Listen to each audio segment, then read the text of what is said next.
Alors j'ai pris des documents à la Bibliothèque nationale à Paris, des témoignages des conquérants de l'époque, des conquérants français. D'abord, des extraits du bréviaire que l'on avait remis aux officiers et soldats qui s'en allaient en Afrique. Cela s'appelait « Aperçu historique, statistique et topographique sur l'état d'Alger ». Voici quelques-uns de ces extraits. Ces contrées sont des terres vacantes, abandonnées aux mauvaises herbes par la paresse et l'indolence des morts. Les femmes du pays sont livrées par la paresse des Arabes, qui passent toute leur vie à fumer, à la turpitude de mœurs extrêmement relâchées. Elles n'ont pas de religion.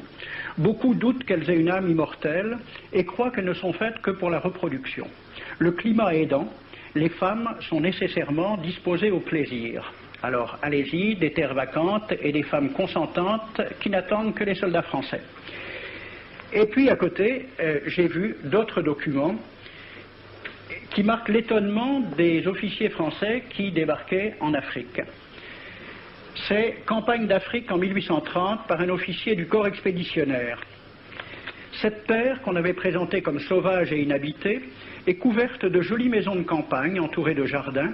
Toutes sont bâties sur des hauteurs dont les mouvements onduleux contrastent tout à fait avec l'aridité des côtes de Provence. La végétation y est superbe, et partout des sources et des courants d'eau fécondent la terre. Les fruits y sont en abondance, un grand nombre d'aqueducs amènent les eaux jusqu'à la capitale. Et le maréchal Bugeaud lui-même. J'ai reconnu que l'Algérie produit beaucoup de grains, une immense quantité de bétail. L'immensité des terrains ensemencés atteste l'existence d'une population beaucoup plus nombreuse qu'on ne le pensait. Le commandant Claude-Antoine Roset, dans Voyage dans la régence d'Alger en 1833. Presque tous les hommes savent lire et compter. En France, on compte à l'époque 40% d'analphabètes. Ainsi, les soldats qui débarquent sont en général moins instruits que les sauvages qu'ils viennent civiliser. Le ministre de la guerre de l'époque, qui s'appelait Girard, il faut se résigner à refouler au loin, à exterminer même la population indigène. Le ravage, l'incendie, la ruine de l'agriculture sont peut-être les seuls moyens d'établir solidement notre domination. Savary, duc de Rovigo, apportez des têtes, bouchez les conduites d'eau avec la tête du premier bédouin que vous rencontrerez, au nom bien sûr de la civilisation. Christian, dans l'Afrique française, un détachement de l'armée parti d'Alger surprend la tribu désarmée des Olifias et massacre sur le champ tous les hommes, femmes, enfants, sans distinction. On parlera de 12 000 morts. Les troupeaux raflés aux Olifias seront vendus au consul du Danemark. Quant au reste du butin, il fut exposé au marché de Babazoun. On y voyait des bracelets de femmes, encore attachés à des poignets coupés, et des boucles d'oreilles pendant à des lambeaux de chair, au nom de la civilisation. Le colonel François de Montagnac. Selon moi, toutes les populations qui n'acceptent pas nos conditions doivent être rasées. Tout doit être pris, saccagé, sans distinction d'âge et de sexe. L'herbe ne doit plus pousser là où l'armée française a mis le pied. Saint-Arnaud, il était commandant et c'était aussi un mari très attentionné. Il écrit à sa femme: « Chère Louise, je suis bivouaqué par une chaleur de 40 degrés au milieu de 20 villages superbes qui ne se sont jamais bien soumis. Je leur ai donné jusqu'à ce soir pour payer les impôts et les amendes que je leur inflige. S'ils ne s'exécutent pas, j'enverrai 3 colonnes brûler tout. » En juin 1845, la tribu des Ouled Riha, chassée de ses douars par les détachements incendiaires du colonel Pélissier, se réfugie dans des grottes de montagne. Ordre du maréchal Bugeaud. Si ces gredins se retirent dans leurs cavernes, imitez Cavaignac aux Béha, fumez-les à outrance comme des renards. Voici le récit d'un témoin, français bien sûr. Voir au milieu de la nuit, à la faveur de la lune, un corps de troupes françaises occupé à entretenir un feu infernal. Entendre les sourds gémissements des hommes, des femmes, des enfants et des animaux, le craquement des rochers calcinés s'écroulant. Le matin, quand on chercha à dégager l'entrée des cavernes, gisaient des bœufs, des ânes, des moutons. Parmi les animaux, entassés sous eux, on trouvait des hommes, des femmes, des enfants. J'ai vu un homme mort, le genou à terre, la main crispée sur la corne d'un bœuf. Devant lui était une femme tenant son enfant dans ses bras. Cet homme avait été asphyxié au moment où il cherchait à préserver sa famille de la rage de cet animal. On a compté 760 cadavres. Le 8 mai 1845, Saint-Arnaud découvre 500 Algériens qui s'abritent dans une grotte entre Ténès et Mostaganem. Saint-Arnaud ordonne à ses soldats de les emmurer vivants.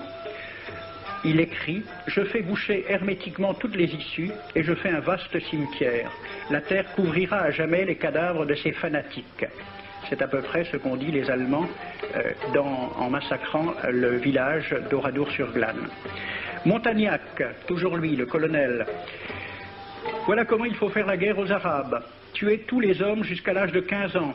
Prendre toutes les femmes et les enfants. Vous me demandez ce que nous faisons des femmes que nous prenons? On en garde quelques-unes comme otages, les autres sont échangées contre des chevaux, et le reste est vendu à l'enchère comme bête de somme, toujours au nom de la civilisation. Nous rapportons un plein baril d'oreilles récoltées paire à paire sur les prisonniers. Il contient même celle d'un de nos 58 gendarmes morts de maladie. 2 pièces de 100 sous ne sont pas à dédaigner. Le maréchal Soult, ministre de la guerre, répondant à des questions à la Chambre des députés. En Europe, un tel acte serait horrible et détestable. En Afrique, c'est la guerre même. C'est la guerre même, c'est du moins ce que dit le ministre français, mais en face, voici un décret pris par l'émir des Arabes, l'émir Abdelkader. Tout Arabe qui amènera vivant un soldat français recevra pour récompense la somme de 8 douros. Tout Arabe qui aura un Français en sa possession sera tenu de le bien traiter et de le conduire le plus promptement possible, soit devant le califat, soit devant l'émir lui-même. Dans le cas où le prisonnier aurait à se plaindre de mauvais traitements, l'Arabe n'aura droit à aucune récompense. À la lecture de ce décret, question d'un soldat algérien, quelle récompense pour un prisonnier vivant? L'émir répond 8 douros. Et pour une tête coupée, l'émir répond 25 coups de bâton sur la plante des pieds. De quel côté était la civilisation?